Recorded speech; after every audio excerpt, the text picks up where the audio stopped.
আবু জেহেল নবীকে মারার জন্য অনেক পায়তারা করেছে, পারে নাই। আর কাউকে মারতে মারতে পাঠাইলে সে আবার মুসলমান হয়ে ফিরে আসছে।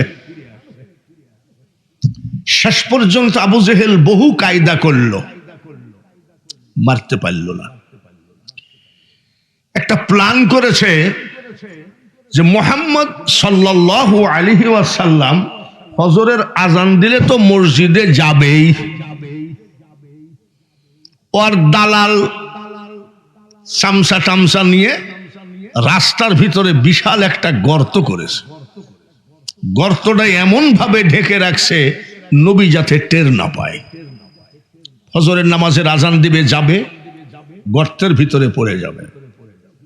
ওর দালালদের হাতে খেজুরের কাঁটা, আবু জেহেলের দালালদের হাতে পাথর, লোহা। আবু জেহেল বলছে এটা আমার শেষ ফাইনাল খেলা, আজকে আব্দুল্লাহর ছেলের শেষ। ঠিকই বলেছেন উস্তাদ, আজ আর বাঁচতে পারবে না।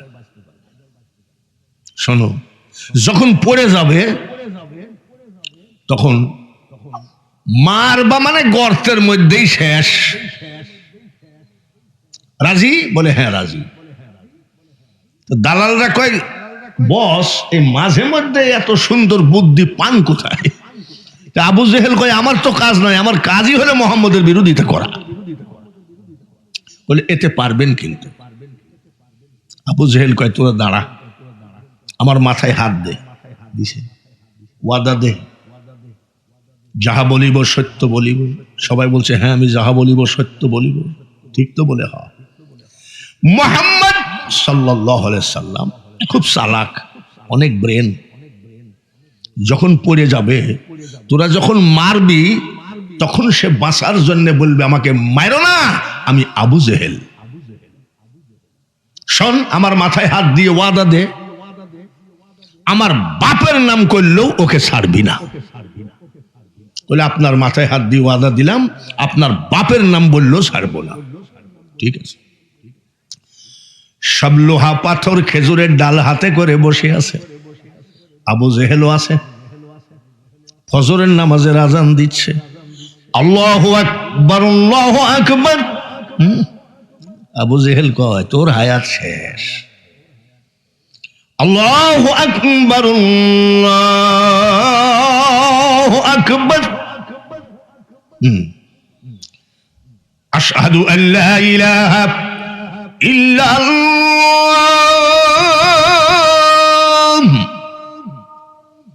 আশহাদু আল্লা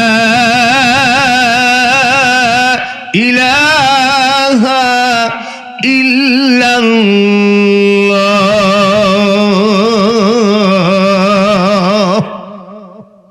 আবু জেহেল কয় এখনই আসবে, দেখবো আর জিবরাইল কেমনে বলতে পারে যে এখানে গর্ত আছে। আজান শোনার সাথে সাথে শাফি আল মুজনাবিন নবী রাহমাতাল লিল আলামিন নবী রওনা দিলেন মসজিদের দিকে। আবু জেহেল কয় আসতেছে, তোরা পাথর মাত্র রেডি রাখিস, পাথর মাত্র রেডি রাখিস। আমরা রেডি আছি। আমার নবী রাস্তা দিয়ে আসেন, আমার আল্লাহ বলে জিবরাইল আমার হাবিবকে বলো আজকে যেন রাস্তার মাঝখান দিয়ে না যায়, সাইড দিয়ে দুই পায়ে রাস্তা দিয়ে যেন হাঁটা দেয়। জিবরাইল এসে বলেন আসসালামু আলাইকা ইয়া রাসূলুল্লাহ। নবী গো, আল্লাহ তাআলা হুকুম করেছে আজকে আপনি রাস্তার মাঝখান দিয়ে যাবেন না। রাস্তা সাইড দিয়ে চলে গেলেন। আবু জেহেল কয় আমার এই দালালের মধ্যে মুহাম্মদের দালাল আছে, আমার বেতন খায়, আমার টাকা খায়, আর মুহাম্মদকে রাস্তা দেখায়। চোরের মন পুলিশ পুলিশ। আবু জেহেল কয় এখনো তো অন্ধকার আছে, আমি ওকে ধরে গর্তের মধ্যে ফেলাই দেব, আজকে মেরেই ফেলবো। খেয়াল হলো নবীজির দিকে, আবু জেহেলের খেয়াল নবীজির দিকে খেয়াল করতে গিয়ে নিজের গর্ত নিজে টের পায় নাই, খপ করে পড়ে গেছে। এইবার দালালরা পাথর দিয়ে আচ্ছা রকম করে শুরু করছে। পাথর মারে, ইট মারে, লোহা মারে, খেজুরের ডাল দিয়ে মারে। আবু জেহেল কয়, মারিস না রে, আব্দুল্লাহর ছেলে ঠিকই মসজিদে চলে গেছে, আমি তোদের নেতা আবু জেহেল।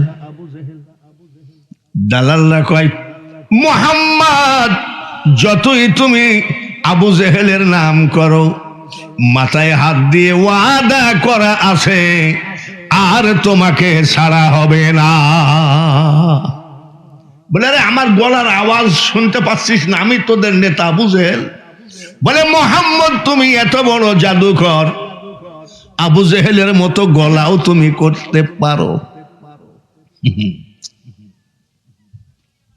আবু জেহেলের চিৎকারের কথা শুনে নবীজি ফিরত আসলেন। সুবহানাল্লাহ কোন? সুবহানাল্লাহ। এই কাকে মারতেছ? আবু জেহেলের দালালরা কয়, শেষ। কাকে মারতে, কাকে মারছি? মারছো কেন? উঠাও খেজুরের ডালমাল সব উঠাও। আবু জেহেল, আপনি এই ফজরের সময় এই গর্তের মধ্যে পড়ে মার খাচ্ছেন কেন? আর এরা তো আপনারই লোক। আবু জেহেল ডাক দিয়ে কই, বেটা বাবা মুহাম্মদ, আমার হাত ধরে উঠাও। আমি আজকে নিয়াত করেছিলাম আমাদের এই দলমল নিয়ে তোমার হাতে মুসলমান হয়ে আজকে ফজরের নামাজ জামাতে আদায় করব, কিন্তু হলো না। উঠায় হাত নামায় দিয়েছে, উঠেন। আবু জেহেল টান মারে, মরছি তো, ফাটছে তো, নাক টাক তোকে নিয়েই মরবো, টান মারে। নবী বলে, আবু জেহেল হাত ধরে উঠে আসবেন, টানাটানি করেন কেন? বলে, আমি হাত ধরে শান্তি পারছি না, দুই হাত নামাইয়া দাও। নবীজি দুই হাত নামাইয়া দিল। আবু জেহেল টান মারে যে, তোর জন্য আজকে আমার কপাল ফাটছে, মায়ের খাইছি, তোকে মারবো। টান মারে। আমার নবীজি বলে, আবু জেহেল কোনদিন কোনো কথা বলি নাই, আজকে আমার পরিচয় শোনো। বলে, কি পরিচয়? শোনো। কি পরিচয়? বলে, তোমার মতো আবু জেহেল মুহাম্মদের হাত ধরে টানো, আর চোখ যদি থাকে দেখো ৭০,০০০ রহমতের ফেরেশতা আমি মুহাম্মদের মাজা কোমর ধরে টেনে ধরে আছে। আমরা সেই নবীর উম্মত। নবীর বিরোধিতা করে কেউ কোনোদিন জিততে পারে নাই। জোরে বলেন ঠিক কিনা? আমরা আহলে সুন্নাত ওয়াল জামাতের লোক, আমরা নবীর পক্ষে না বিপক্ষে।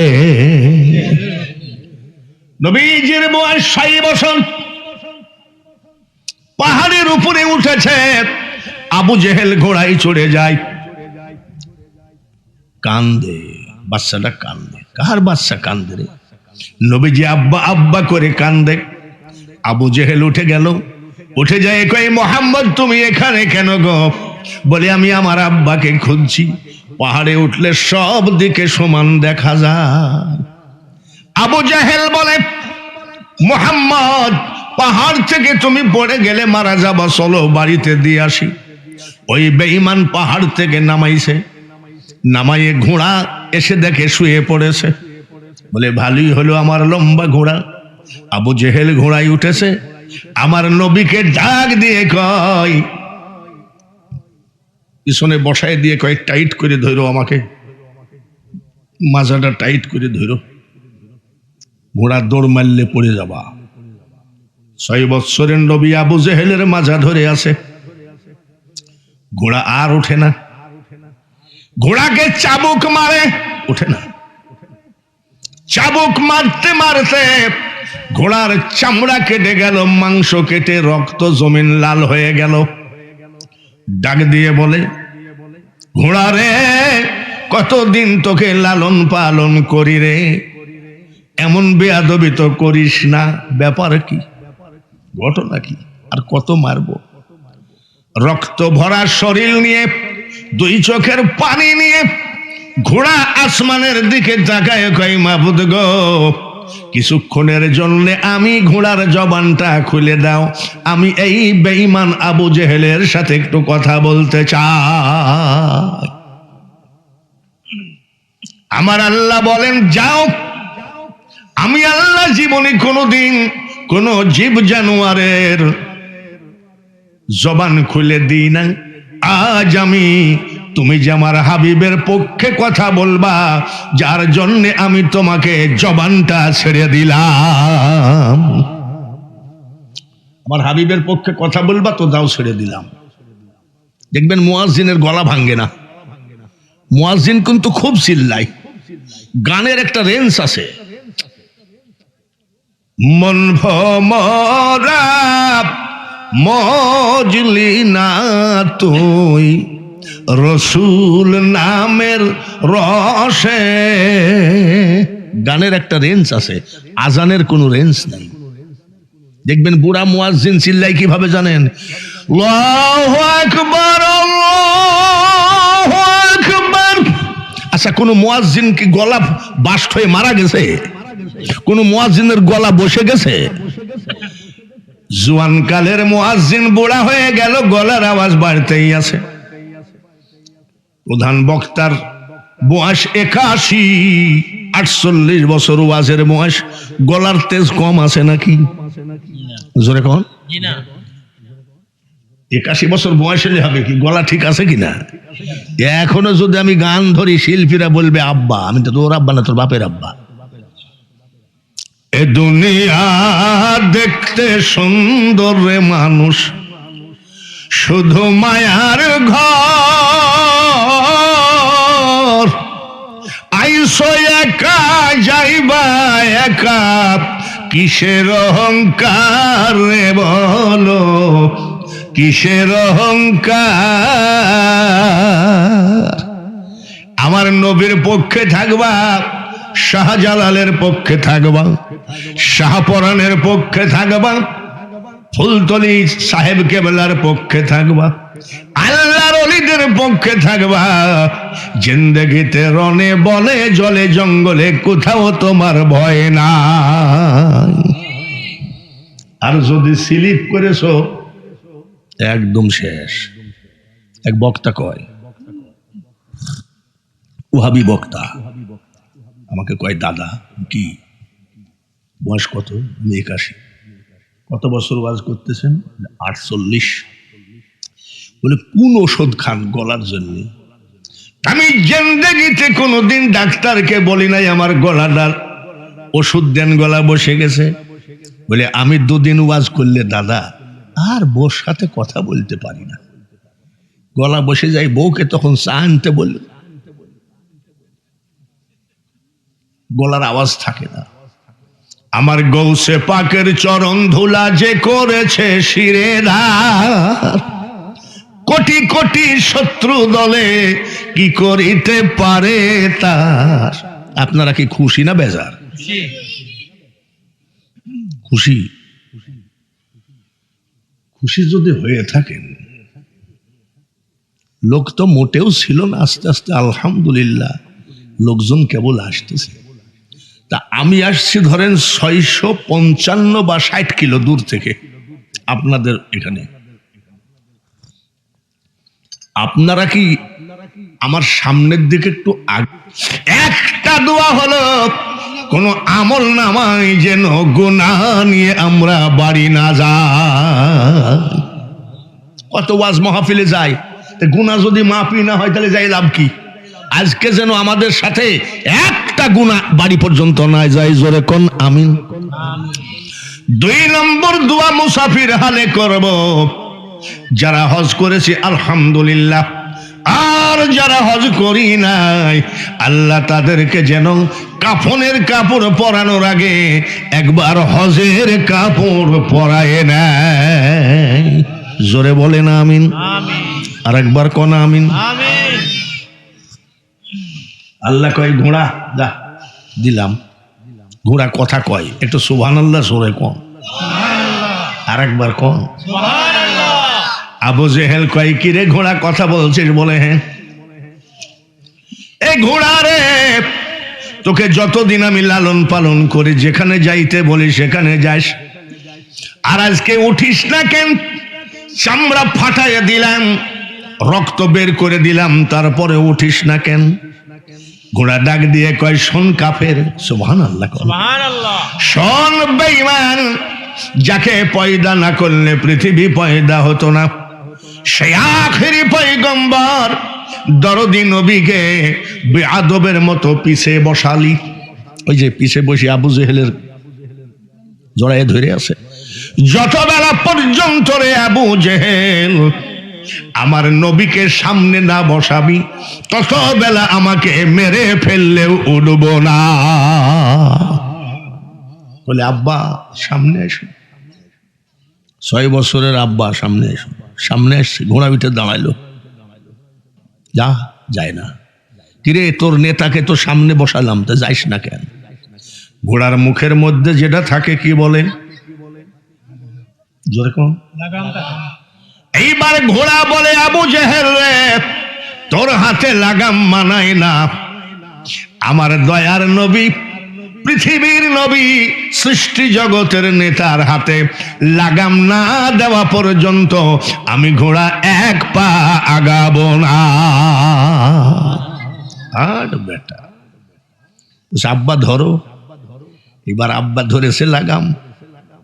ঘোড়া কোথায় যাবে, কার বাড়ি যাবে বলতে হয় নাই, একটা দৌড় দিয়ে মা আমিনার ঘরের সামনে ঘোড়া খাড়া। মা আমিনা বের হয়ে আসলেন। আবু জেহেল বলে, আমিনা, আমি না থাকলে তোমার ছেলেকে বাগে খাইতো আজ। মা আমিনা বলছে, বেয়াদবি জনক কথা বলবা না, আমার ছেলেকে বাগে খাইতে পারে না। তার প্রমাণ বলে, আমার তো কাজ আছে, তোমার তো কাজ নাই, প্রমাণ দেওয়ার সময় নাই, তবে একটা প্রমাণ লেও। বলে কি?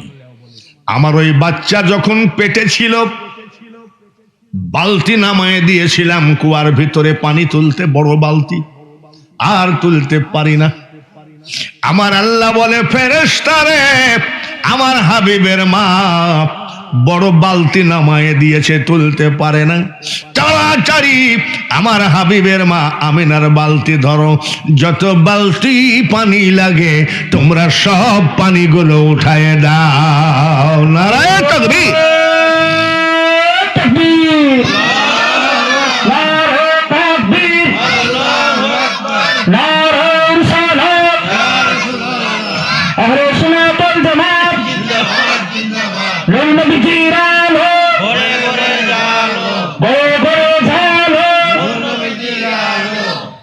আলহামদুলিল্লাহ বলি, আমরা সেই নবীর উম্মত। আর ওই বেঈমানরা কয় মুহাম্মদও যা, আমিও তা। তাই কি হয়? এরকম বলা লোক আপনাদের দেশে মনে হয় নাই, আসেনি?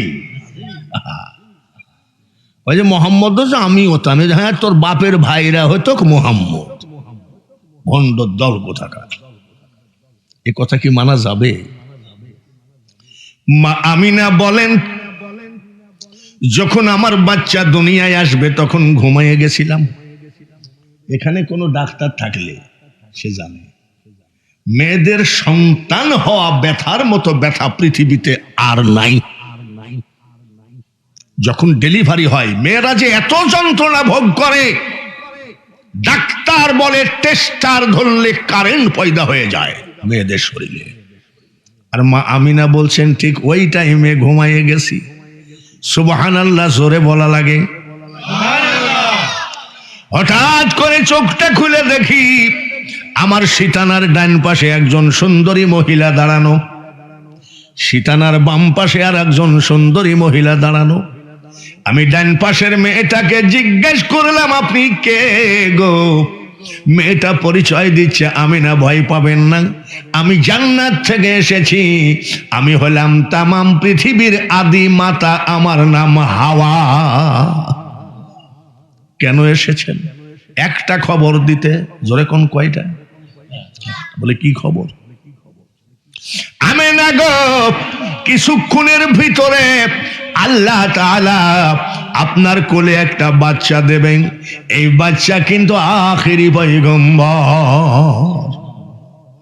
এই তুমি যে বলো মোহাম্মদ জামিয়তা, তোমার মাকে এসব খবর দিয়েছে নাকি আগে? বাম পাশের মেয়েটাকে জিজ্ঞাসা করলাম আপনি কে? মেয়েটা মুস্কি হাসি দিয়ে কয় আমি না, আমি পৃথিবীর একজন অসহায়া নারী। মা আমিনা কয় নিজেকে অসহায়া ভাবছেন কেন? বলে আমি না গো, আল্লাহ তাআলা আমাকে সন্তান দিয়েছিল কিন্তু স্বামী দেয় নাই। বলেন তো মেয়েটাকে নাম কি? মারিয়াম। নাম কি? বলে আপনি কেন এসেছেন? বলে দুইটা খবর দিতে। বলে বলেন কি খবর? কিছুক্ষণের ভিতরে আল্লাহ তাআলা তোমার কোলে একটা বাচ্চা দিবে গো আমেনা, এই বাচ্চা আখেরি পয়গম্বর। 2 নম্বর খবর হলো তোমার বাচ্চাকে যে মহাব্বত করবে অন্তর থেকে, তার জন্য জাহান্নামের আগুন হারাম হয়ে যায়।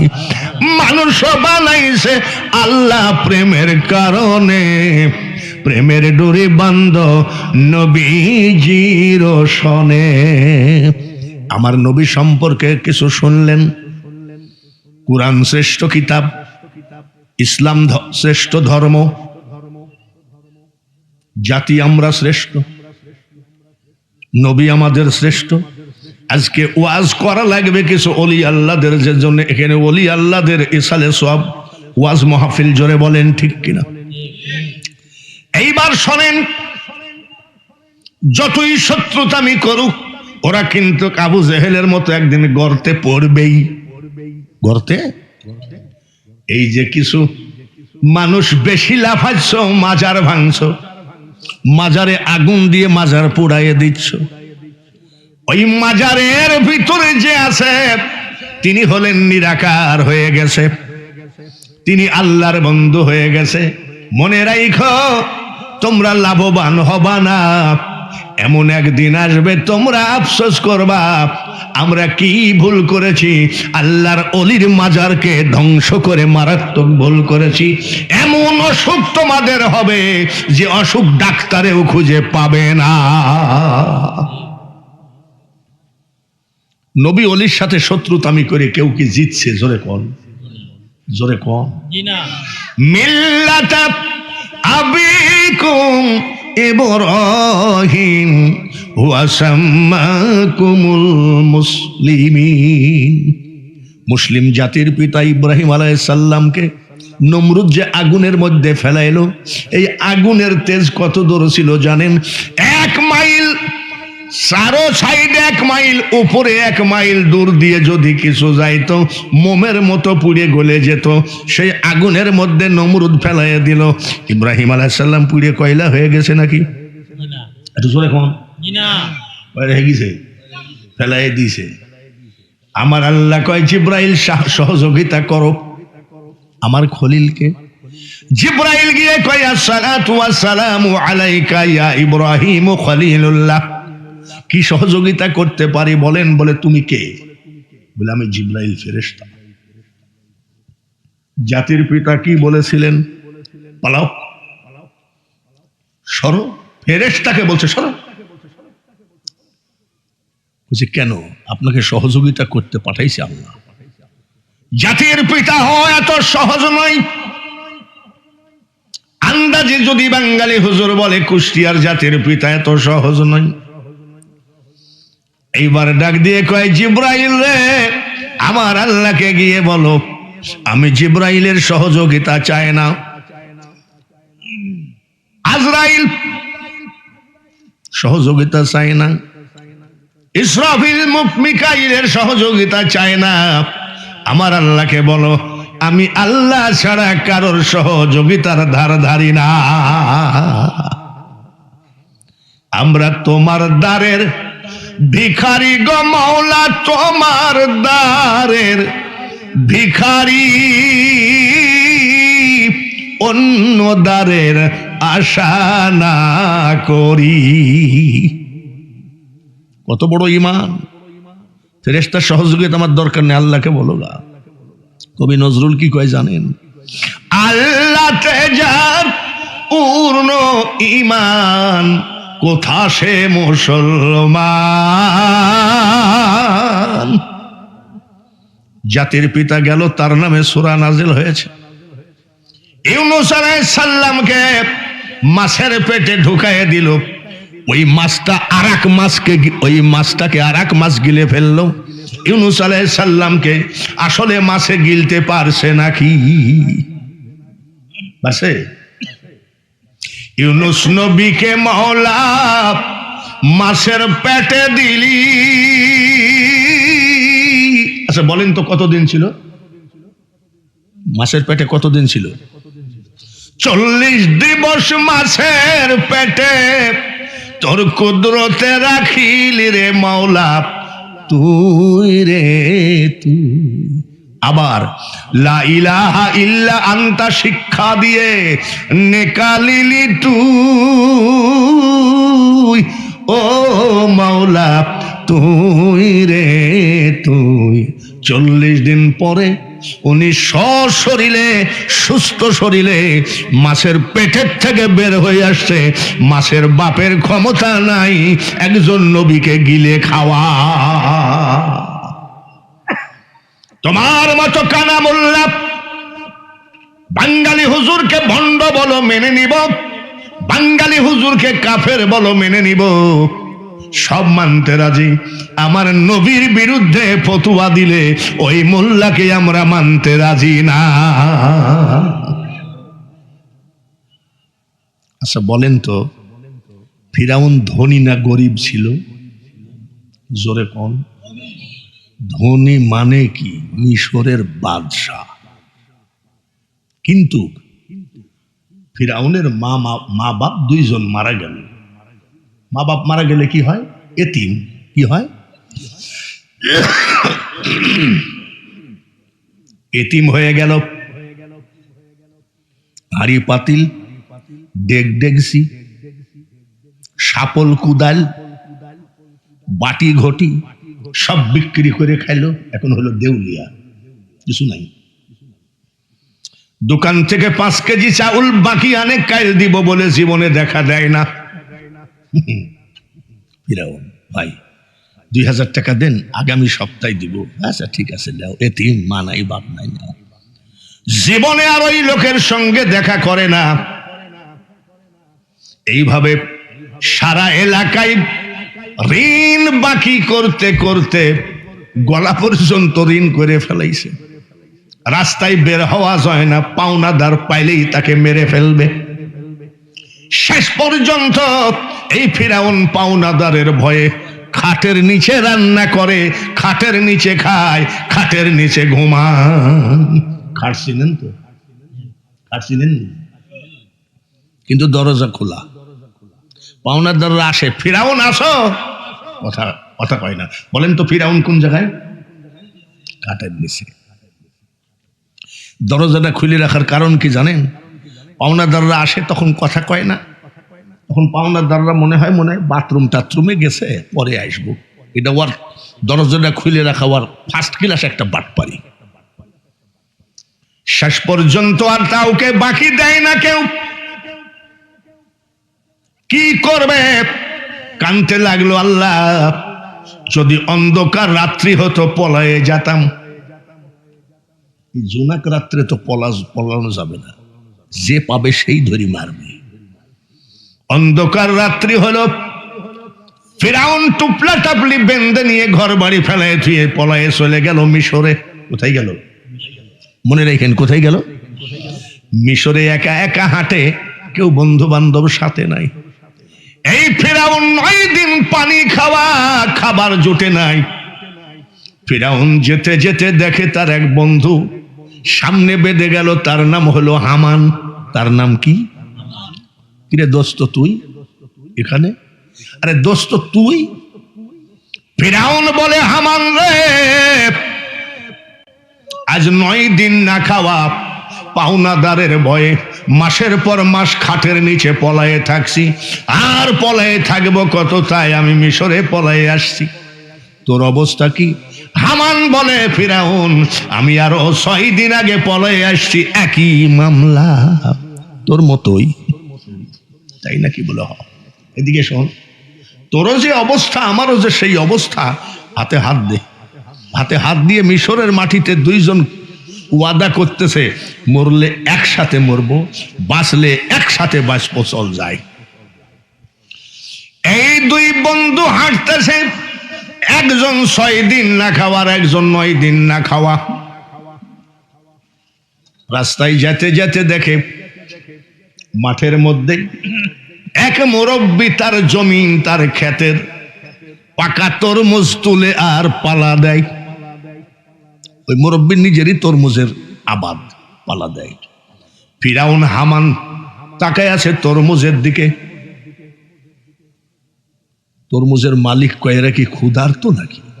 এইভাবে তাকাই কেন? দেখবেন যদি ক্ষুধা লাগে খাবারের দিকে তাকানোর ভাবই আলাদা, ঠিক কিনা? আর যদি ক্ষুধা না লাগে, যতই দামি খাবার সামনে আনো কেউ তাকায় না। দেখেন না ইফতারি গুলো সামনে যখন দেয় তখন কি করে? ঘড়ি যাস কি ঘুরেই না, সামনে কি জোরে কোন ইফতারি আজান যে দেয় না, মুয়াজ্জিন কি মরিয়ে গেছে নাকি? তার মানে সারাদিন মেশিন বন্ধ, খাবার দেখি কয় খাই খাই করে। ফিরাউন আর হামান তরমুজের দিকে তাকায় আছে। তরমুজের মালিক বলে, বাবা তোমরা তরমুজ খাবা নাকি? বলে, চাচা দিলে খাওয়া যায়। দুইজনকে বড় বড় 2টা তরমুজ দিয়েছে, 5 মিনিটে বসাইছে। কয় মিনিট? তরমুজের ক্ষেতের মালিক বলে, মানুষ যতই ক্ষুধার্ত থাক এইভাবে কি তরমুজ খেতে পারে না? বাবা তোমরা কি কামলা টামলা দিবা নাকি? বলে, চাচা আমরা কামলা খুঁজতেছি। তাই নাকি? বলে, হ, আমার এই তরমুজের ক্ষেতে কামলা দাও। পাকা তরমুজ কিনবা, বাজারে বিক্রি করবা, টাকাটা নিয়ে এসে আমার হাতে দিবা। বলো মাসিক বেতন লিবা না সাপ্তাহিক না ডেলি হাজিরা নিবা? ফিরাউন কয়, চাচা ডেলি হাজিরা দিলে আমাদের উপকার হয়। ঠিক আছে, ডেলি হাজিরা দিব, কিন্তু খবরদার চুরি করবা না। তরমুজ তুলবা, বিক্রি করে টাকাটা আমাকে জমা দিবা, চুরি করবা না। ফিরাউন কয়, চাচা আপনি আমাকে চিনেন, আমার 14 গোষ্ঠী বলি, চোরের মার। বলছে, তোমার মতন ওলি খুঁজতেছি বাবা। হামান কয়, আরে বাবা আমার তো ওলিরই বংশ আমরা। তরমুজের ক্ষেতে চাকরি করে, ডেলি কিছু মজুরি পায়। হামান বলতেছে, ফিরাউন আর তরমুজ খেয়ে খেয়ে বাঁচা যায় না, চল যায় পারসে কোনো বাজারে যাই, রুটি আর মাংস খেয়ে আসি। ফিরাউন বলছে, তুই যা, আমি যাব না। বলে, কেন?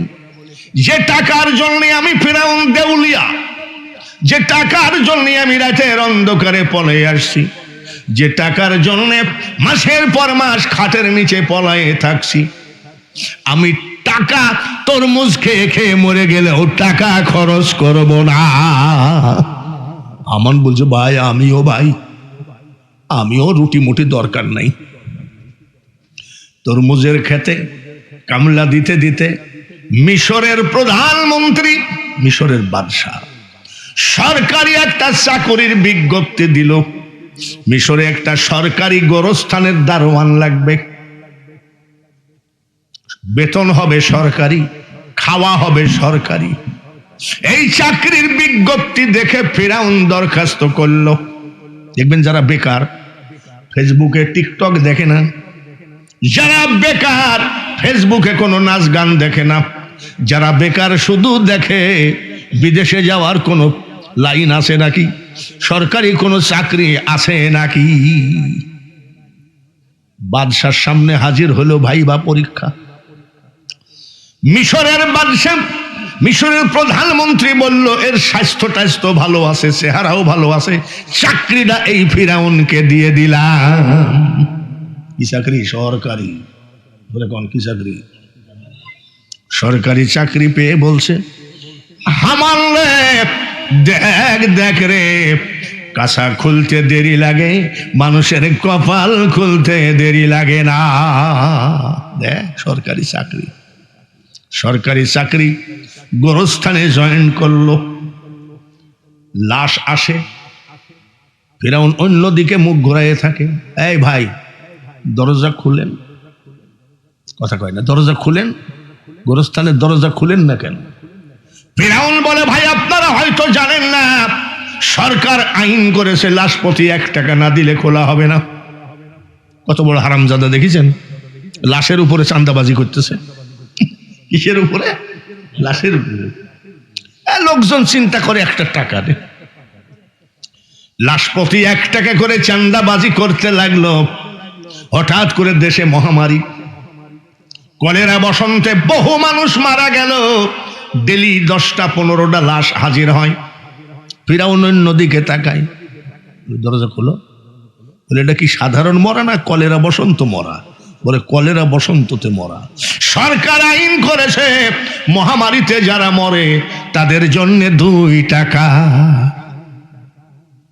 এই নাও 2 টাকা। এর মতন বাটপার বাংলাদেশেও আছে। করোনা ভাইরাসের ওষুধ চুরি করছে, কাফনের কাপড় যদি দেয় ফ্রি সরকার, ওখান থেকেও চুরি করবে। এরকম বাটপার নাই নাকি বাংলাদেশে? ফিরাউনের মতন বাটপার কি নাই? 2 টাকা করে নিতে নিতে 2 বস্তা টাকা হয়ে গেল। কয় বস্তা? ফিরাউন বলে, হামান রে, তুইও টাকার জন্য পলে আসলি, দেশ ছাড়লি, আমিও ছাড়লাম। তুই 1 বস্তা নিয়ে ঘুম পড়ে থাক, আমি 1 বস্তা নিয়ে ঘুম পড়ে থাকি। 2 বন্ধু 2 বস্তা টাকা নিয়ে ঘুমায় আছে। সকালবেলায় ফিরাউন উঠছে, উঠে কয়, ঘুমের থেকে উঠে কয়, তুই থাক, আমি একটু বাদশার সাথে দেখা করে আসি। বাদশাহ? তুই হলো গোরস্থানের দারোয়ান, বাদশাহ কি তোর সাথে দেখা করবে? বলে, আমি গোরস্থানের দারোয়ান হলে হবে কি, আমি তো সরকারি কর্মচারী। তুই ভাই আমাকে একটু সঙ্গে নিয়ে যাস তোর ওসিলায়, আমিও বাদশার মুখটা দেখবো। গেছে। বাদশাহ কয়, তুমি ওই গোরস্থানের দারোয়ান না? বলে, জি জাহাপানা। কেন এসেছো? বলে, জাহাপানা, আমার টাকার অভাব নাই। বাদশাকে কি পাগল নাকি? গোরস্থানের দারোয়ান আর বাদশার সামনে টাকার গল্প দেয়। কত টাকা আছে? বলে, জাহাপানা 2 বস্তা। 2 বস্তা? 2 বস্তা টাকা কোথায় পাইছে? বলে, জাহাপানা, সরকারি বেতনের 1 টাকাও খরচ করি নাই। যেদিন প্রথম জয়েন করেছি সেদিন থেকে লাশ প্রতি 1 টাকা করে কাটছি। লাশ প্রতি 1 টাকা করে চাঁদা দিছি। এই যে মহামারী গেল, লাশ প্রতি 2 টাকা করে ঝাড় দিলাম। বাদশাহ কত বড় সিটার রে, লাশের উপরে চাঁদা তোলে। আচ্ছা ঠিক আছে, তুমি বাটপারি করার সিটারি করো, 2 বস্তা টাকা হয়েছে, তা আমার কাছে গল্প দেওয়ার কারণ কি তোমার? বলে, জাহাপানা, আমি হলো গোরস্থানের দারোয়ান, আপনার সামনে টাকার গল্প দেওয়া ঠিক না। তাহলে দিচ্ছ কেন? বলে, জাহাপানা দিচ্ছি কেন জানেন? এই মিশরের মাটিতে এমনও গরিব আছে 10 বছর জমিনের খাজনা দিতে পারে নাই, 10 বছর জমিনের ট্যাক্স দিতে পারে নাই। আপনি যদি অর্ডার দেন, আমার টাকা দিয়ে আমি সব গরিবের খাজনা ট্যাক্স গুলো দিয়ে দিতে চাই। বাদশাহ কয়, চোর হলে হবে কি, ইমানও তো কম নয়, যাও দেওগা যাও। চারিদিকে খবর দিয়ে দিল, আরে গরিব, 10 বছর খাজনা দেও নাই, জমিনের ট্যাক্স দেও নাই, জমিগুলো খাস হয়ে যাচ্ছে, সরকারি হয়ে যাচ্ছে। গোরস্থানের দারোয়ান ফিরাউন নিজের টাকা দিয়ে খাজনা দিয়ে দেবে, এরকম সুযোগ পেলে গরিবরা যাবে কি যাবে না? সব গেছে। 2 বস্তা টাকা সব শেষ করলো খাজনা দিয়ে, ট্যাক্স দিয়ে। বস্তায় টাকা নাই, ফাঁকা। হামান বলছে, ভাই ওয়াদা ছিল মরলে একসাথে মরলো, মরবো, বাঁচলে একসাথে বাঁচবো, কিন্তু তোর মতন পাগলার সাথে আমি থাকবো না, চলে গেলাম। বলে, এত কষ্টের টাকা আর তুই করলি কি? গরিবদের জন্য তোর মন এত কান্দার কি দরকার? আসি। ফিরাউন কয়টা দিন থেকে যা। আমি ফিরাউন বলছি, হামান তোর মাথা নাই, তোর ব্রেন নাই। আমি ফিরাউন টাকা দিয়ে টাকা ধরব, বলে দার বেটা, তোর বস্তায় তো টাকাই নাই, তুই টাকা দিয়ে টাকা ধরবি কেমন? বলে কয়টা দিন থেকে যা। ঠিক আছে, আবার গোরস্থানে চান্দাবাজি শুরু করলাম। বার্ধক্যজনিত কারণে হঠাৎ করে মিশরের প্রধানমন্ত্রী মারা গেল। রাষ্ট্রপতি সঙ্গে সঙ্গে প্রধানমন্ত্রীর নির্বাচন দিল। ফিরাউন প্রধানমন্ত্রীর নির্বাচনে প্রতীক নিয়ে দাঁড়িয়ে গেল। হামান কয়েকটা কথা বলবো, বলে কি তুই কি মেম্বরে দাঁড়ালে পাশ করবি, আর তুই যে সরাসরি প্রধানমন্ত্রী? বলে হামান আমি পাস। কেমনে পাস? বলে দেখবি পাস। ফিরাউন চান্দাবাজি করতেই আছে, ভোট চাইতে যায় না। হামান বলছে আচ্ছা ঠিক আছে, তুই প্রধানমন্ত্রীর পদে দাঁড়ালি তো ভোট চাইতে যাইস না কেন? ভোট চাওয়া লাগবে না, আমি পাস। কেমনি? যারে হামান যা বাজারে ঘুরে আই, হাট বাজার মোড় ত্রিমণি সব জায়গায় ঘুরে আয়, মানুষ কি বলে দেখ। হামান একটু ঘুরতে গেছে, এলাকার গরিব কাঙ্গাল হাটে বাজারে ঝামেলা করে। আমার বাপ দাদার জমিন সরকারি হয়ে যাচ্ছিল, ওই গোরস্থানের দারোয়ান আমাদের মান ইজ্জত বাঁচাইছে। একটা ভোট যদি এদিক ওদিকে যায় তাহলে গ্রাম থেকে বের করে দেব, সব ভোট ফিরাউনকে দিবি। আমানাইসি বলছে দোস্ত তুই পাস। কেন? বলে খালি একটাই ঝামেলা তোর কথাই, যে আমাদের বাপদাদার জমিনের ট্যাক্স খাজনা সব দিয়েছে, ওকেই আমরা ভোট দিব। ফিরাউন কয় হামান রে বলেছিলাম টাকা দিয়ে টাকা ধরবো। প্রচুর ভোটে পাশ করে ফিরাউন মিশরের প্রধানমন্ত্রী হয়ে গেল। নদীর একুল ভাঙ্গে অকুল গড়ের মানুষ, এই তো নদীর খেলা। সকাল বেলার বাদশা তুমি, ফকির সন্ধ্যা বেলা। কবি নজরুল কি কয় জানেন? আজকে যে রাজা ধীরাজ, আজকে যে রাজা ধীরাজ, কাল সে ভিক্ষা চাই, কারো কোনদিন সমান নাহি যায়।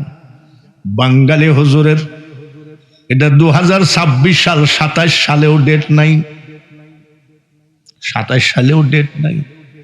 আল্লাহ তাআলা এমন কিছু ঘটাইতে পারে, এই বাঙালি হুজুরকে মিলাদেও ডাকবে না। ক্ষমতা কার? সমস্ত ক্ষমতার মালিককে। উলিল্লাহুম্মা মালিকাল মুলক তুতিল মুলকা মান তাশা। খবরদার, আল্লাহর দেশ, আল্লাহর ঘর, আল্লাহর বাড়ি, কেউ জনে মনে করো না এটা আমার, আমার বলে কোনো কিছু নাই। আছে নাকি? এখন আছে? আসার সময় কি এই কোট পরে আসছিলাম নাকি? লুঙ্গি পরে আসছিলাম? আসার সময় মনে হয় ঘড়ি পরে আসছিলাম নাকি? একেবারে জন্মদিনের পোশাক পরে একবারে আসার পরে এইসব গাড়ি বাড়ির মালিক দিল কে? খবরদার মানুষ রে, এমপি হও, মন্ত্রী হও, চেয়ারম্যান হও, যেই হও না কেন, এই চেয়ারে বসার সময় একবার বইল আলহামদুলিল্লাহ। যত বড় হও না রে মানুষ তুমি, আর টাকা পয়সা গাড়ি বাড়ি ঘড়ি টেন্ডেস্টার, সেদিন চলবে না কোন বাহাদুরি বিষয় বৈভবে। সুন্দর পৃথিবী ছেড়ে চলে যেতে হবে রে মন। পশ্চিম বাংলা মুর্শিদাবাদ, নবাব সিরাজউদ্দৌলা বলেছিলেন বাংলা বিহার উড়িষ্যার অধিপতি আমি। সেই নবাব সিরাজের কবর জিয়ারত করতে গেলাম মুর্শিদাবাদে, মতিঝিল বলে জায়গায়।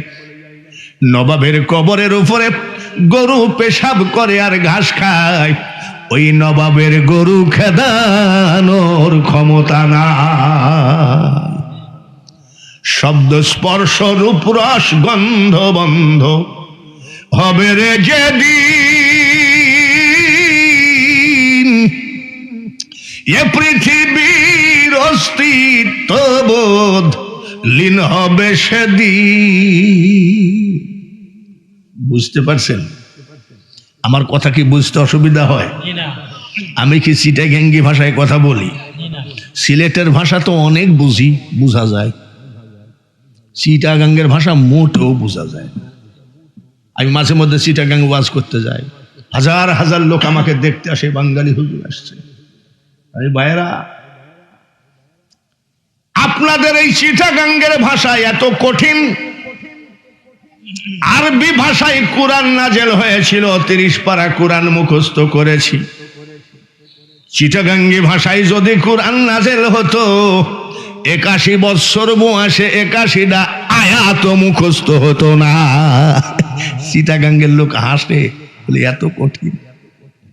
কিন্তু আমার কথা তো আপনারা বুঝছেন, বুঝতে পারছেন নি? এইবার কি কয়, বাদশাহ হয়ে গেল, বাদশার চেয়ারে বসে গেল, প্রধানমন্ত্রীর চেয়ারে।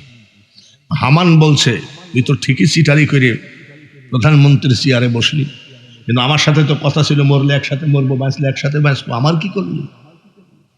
তোর মতন এত পাতলা ব্রেন আমার না, একটু ধৈর্য ধর। বাইরে আমার প্রধানমন্ত্রীর গদিতে এক বন্ধু বসা, আর এক বন্ধু যদি প্রধানমন্ত্রীর বন্ধু হয় তারও তো সম্মান টাকার কম নাই, আছে নাকি? আমাদের দেশে কোনো একজন প্রধানমন্ত্রী বলেছিলেন, আমার কাজের মেয়ে সেও 4.5 কোটি টাকার মালিক। তাহলে হামানো তো কোটিপতি, বাদশাহ কি বলে প্রধানমন্ত্রীর বন্ধু। এইভাবে রং তামাশার মধ্যে দুই বন্ধু যেতে যেতে বার্ধক্যজনিত কারণে রাষ্ট্রপতি মারা গেল। তাড়াতাড়ি প্রধানমন্ত্রী ফেরাউন মিশরের জনগণকে ডেকে বলছে, শোনেন ভাইয়েরা, রাষ্ট্রপতির চেয়ার বেশি দিন ফাঁকা রাখা ঠিক নয়, আপনারা রাষ্ট্রপতি মনোনীত করেন। মিশরের সকল স্তরের জনগণ বলে দিল, আপনার মতন দেশদরদি নেতা পৃথিবীতে একটাও আসবে না। আপনার ঘাম ঝরার টাকা দিয়ে, আপনি আমাদের খাজনা দিয়ে জমিগুলো বাঁচাইছেন, আপনার মতন দেশদরদি সত্যবাদী নেতা আর পাওয়া যাবে না। আমরা আপনাকে রাষ্ট্রপতি বানায় দিলাম। জনগণের অনুমতি নিয়ে রাষ্ট্রপতির চেয়ারে বসলো ফেরাউন। এইবার প্রধানমন্ত্রীর চেয়ার খালি, সঙ্গে সঙ্গে রাষ্ট্রপতি হয়ে প্রধানমন্ত্রীর নির্বাচন দিয়ে দিল। তার বন্ধু হামানকে প্রধানমন্ত্রীর পদে দাঁড় করাইয়ে চুরি করে করে বন্ধুকে প্রধানমন্ত্রী বানায় দিলেন। এক বন্ধু রাষ্ট্রপতি আর এক বন্ধু খুব মজায় আছে। থাকতে থাকতে একদিন ফেরাউন কয়, দরজা বন্ধ কর। বন্ধ কর কেন? বন্ধ কর। হামান দরজা বন্ধ করছে। ফিরাউন কয়, শোন, আমরা যে পাকা চোর এটা তোর মানুষ জানে না। আমরা যে মরা মানুষের উপরে চান্দাবাজি করেছি এটা তো জানে না। আমরা যে তরমুজের খেতে কামলা দিয়েছি এটা তো মানুষ জানে না। আমরা যে পাওনাদারের ভয়ে দেশের থেকে রাতের অন্ধকারে পলাই আসছি এটা তো মানুষ জানে না। প্রধানমন্ত্রীর আমি রাষ্ট্রপতি, কাজ কর। আমাদের আবার কোনো শত্রু নাই তো? চোরের মন, আরে না, কোনো শত্রু নাই। আমরা জনগণের রায় নিয়ে রাষ্ট্রপতি প্রধানমন্ত্রী বলে, একটু খেয়াল রাখিস। খেয়াল কিভাবে রাখবেন? এখন বর্তমানে সায়েন্স বিজ্ঞান বলে দেন কবে কুয়াশা পড়বে, কবে শৈত্য প্রবাহ হবে। কুয়াশা সায়েন্স বলে দেয় কবে ঝড় তুফান হবে, কবে সাইক্লোন হবে। তখন বিজ্ঞান ছিল না, সায়েন্স ছিল না, জ্যোতিষ পুষ্ট রাজাবাদ সারা। জ্যোতিষ চিনেন? আমরা ছোটবেলায় যখন ছোট ছিলাম, এই হিন্দু কিছু জ্যোতিষ এসে হাত দেখি চাউল আর ধান নিয়ে চলে যেত। তো এক জ্যোতিষ আমার বাপকে বলেছিল, তোমার ছেলে ব্যারিস্টার হবে। ওই কাজ হয়নি, ভুয়া, তবে কিছু জানে বুঝে। মিশরের সরকারি জ্যোতিষ 450 সব ডাকাইছে।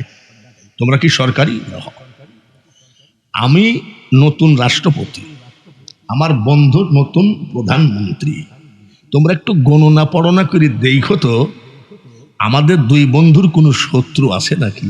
বলে জাহাপানা এখন তো বলা যাবে না, এটা চিন্তা ভাবনা করা লাগবে। করো চিন্তা ভাবনা, গণনা পড়না করে 400 জ্যোতিষ এসে বলে জাহাপানা রিপোর্ট ভালো না। রিপোর্ট ভালো না মানে তুই কি বলিস? তুই জ্যোতিষ না, জ্যোতিষের জাত না। হামান কয় খবরদার, জ্যোতিষকে এরকম বলতে হয় না, ওরা জানে। বলে বলো কি বলছো? জাহাপানা মুসা বলে একটা ছেলে জন্ম হবে, তার হাতে আপনার রাজত্ব যাবে, আপনার 2 জনের মরণ আছে। ফিরাউন রাগের জ্বালায় বলছে বের কর জ্যোতিষ। হামান কি বলছে রে? বলছে ঠিকই বলিছে। ফিরাউন রাষ্ট্রপতি, হামান প্রধানমন্ত্রী অর্ডার দিয়ে দিল যত শিশু বাচ্চা পাবি আশ্রয়ে মারবি, আর পেটের বাচ্চাগুলো পিটায়ে মেরে ফেলবি, মুসা যেন জন্ম না হতে পারে। রাষ্ট্রপতির অনুমতি পেয়ে এই হারামখোর বেঈমান হামান 80,000 বাচ্চা মেরে ফেলেছে। কত? ফিরাউন একদিন ডাক দিয়ে কয় হামান রে, তোকে যে বাচ্চা মারতে দিছিলাম, মুসা মুসা করে তোমার রাত্রে ঘুম হয় না, তো তুই কি বাচ্চা মারিছিলি? বলে আরে দোস্তর মুসার বংশ শেষ। এরকম 80,000 মারছে। 80,000 তুই মারতে বলেছিস, গোষ্ঠী সব সাপ, এদেশে কোনো বাচ্চা নাই। জ্যোতিষ ডাক, জ্যোতিষকে ডাইকি বলছে আমার বন্ধু হামান 80,000 বাচ্চা মেরেছে, মুসা কি মারা গেছে না মুসা কি আবার আসবে, বা মুসা বিলীন ডিলেট হয়ে গেছে কিনা দেখো। কয়েকদিন পরে সে জ্যোতিষরা বলে খবর ভালো না। কি? জাহাপানা আপনার বন্ধু হামান 80,000 বাচ্চা মারলে কি হবে? মুসার বয়স এখন 3 মাস। জোরে কোন সুবহানাল্লাহ। হলো না? আরো জোরে বলেন সুবহানাল্লাহ। মুসার বয়স কত? 3 মাস। মার কোলে আদরে আপ্যায়ন, আদর আহ্লাদে আপ্যায়ন হচ্ছে, তাই নাকি? ফিরাউন কয় দিকে কয়টা মারছিস? বলে 80,000। আসলটা তো বাইসেই রয়েছে। হামান কয় আমি যে মারবো ওর বুকে কি লেখা আছে নাকি মুসা? তুই মারতে বলেছিস, আমি 80,000 মারছি। ফিরাউন কয় শোন, মুকুন্দপুরে কালকে সন্ত্রাস দমন করতে 3 বাহিনী আসবে, বিডিআর, পুলিশ, সেনাবাহিনী। এটা যদি ফেসবুকে দিয়ে দেয়, সন্ত্রাসী কি মুকুন্দপুরে থাকবে নাকি? পলাইয়ে যাবে।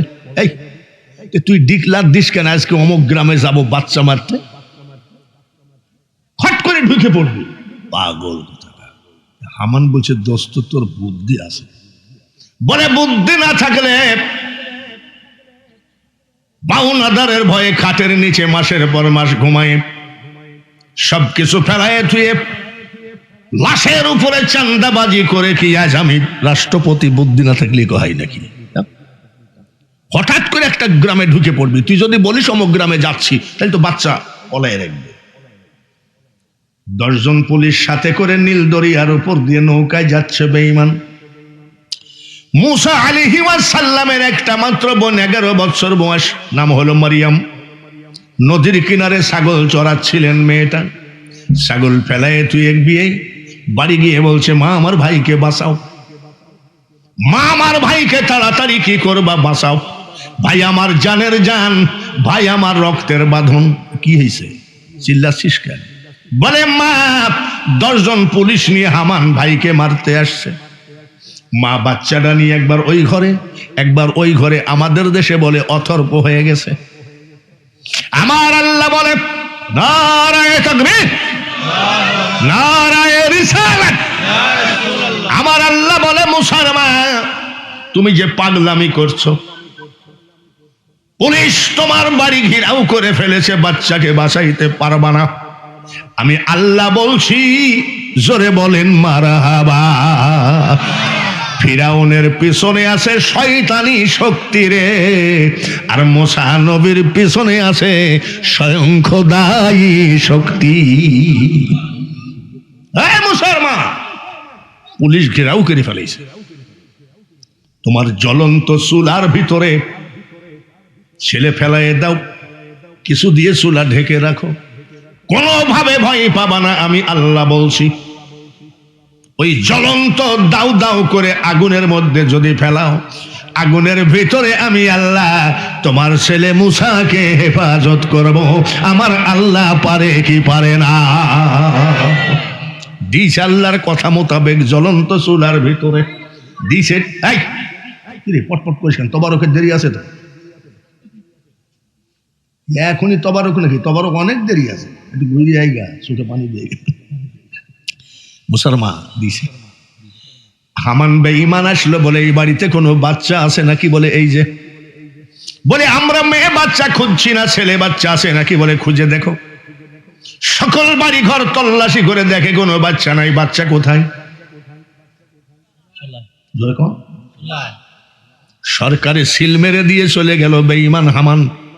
এই বাড়ি চেকিং হয়েছে সরকারি ভাবে, এই বাড়িতে কোনো বাচ্চা না। তুমি ডুবায়ে ভাসাইতে পারো, মারহাবা কল।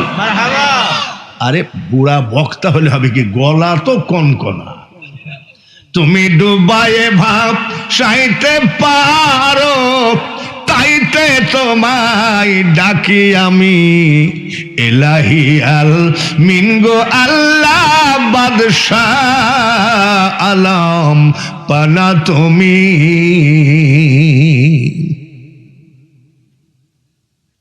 পুলিশ চলে গেল। মুসা আলাইহিস সালামের মা মেয়েটাকে বলছে, মা চুলার ভিতর থেকে তোর ভাইয়ের পুরা হাড্ডিগুলো নিয়ে আমি একটু বুকে ধরে কান্দি।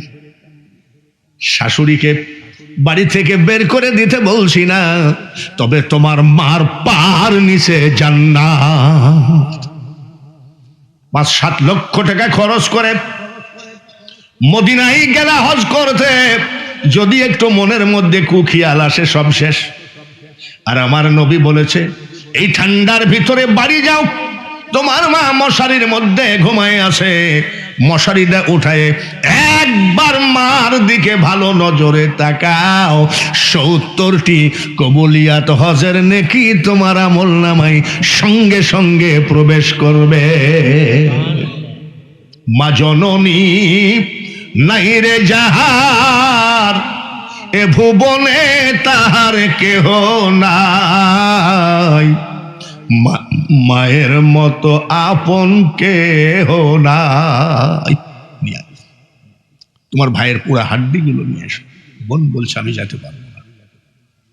মুসা আলাইহিস সালামের মা চুলার উপরে ঢাকনিটা তুলে দেখে মিটমিট করে হাসতেছে। জোরে কোন মারহাবা, মারহাবা। মুসা আলাইহিস সালাম হাসে আর কয়, মা চোখের পানি মুছে ফেলো গো, এই দেখো আমি তোমার মুসা, তোমার এই জ্বলন্ত আগুনের ভিতরে একটা লোম পুড়ে না। এটা নবী, আর ফিরাউন হলো শয়তান।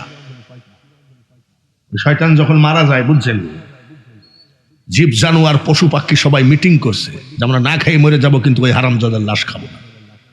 এখনো মিশরের জাদুঘরে হা করে তাকাইছে, একটা মাছিও বসে না।